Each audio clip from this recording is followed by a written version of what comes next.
आज मैं और आप एक अजीम मर्द कलंदर, एक अजीम शायर भी और एक अजीम आले नबी व औलादे व अस्हाबे रसूल के गुलाम का उर्स मनाए बैठे हैं।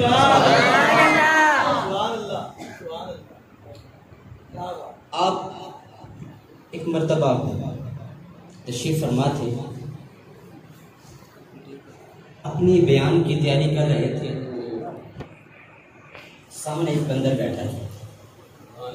सामने क्या बैठा था? ये ऐसा एक वाक़या है, ऐसा एक आला हज़रत का जो बच्चों को भी समझ आ जाएगा। मोहब्बत से करें सुभान अल्लाह। एक सामने क्या बैठा था जी? बंदर बैठा था। ये बात फिज़ाने में इमाम अहले सुन्नत में दर्ज है। तो जब इमाम अहले सुन्नत अपना बयान खत्म किया तो आप खड़े हो गए। अब ये बंदर ही मंजर देख रहा है। आप जब खड़े हो गए ना जी, तो खड़े किस लिए हुए? अभी महफिल खत्म होती है, हम क्या कहते हैं? दो शेर इस्लाम।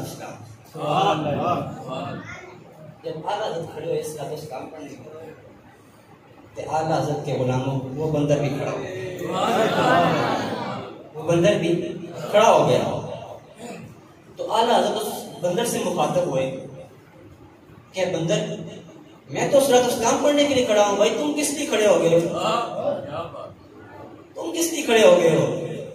लेकिन दोस्तों, आज लोग कहते हैं कि बंदर क्यों बोलिया, लेकिन दोस्तों इश्क कहता है बंदर बोलिया। ये और आपका और मेरा ये ज़हन है, और कुछ मखसूस लोगों का ये ज़हन है कि बंदर क्यों बोलिया, लेकिन दोस्तों इश्क कहता है बंदर बोलिया। इश्क कहता है कि बंदर बोलिया। तो आला हज़रत ने फरमाया बंदर क्यों खड़ा हो गया? तो आला हज़रत ने कहा, जब ये जुमला इरशाद फरमाया तो बंदर कहने लगा, इश्क़ मोहब्बत अदा कर रहा हूँ, किसी की अदा को अदा कर रहा हूँ।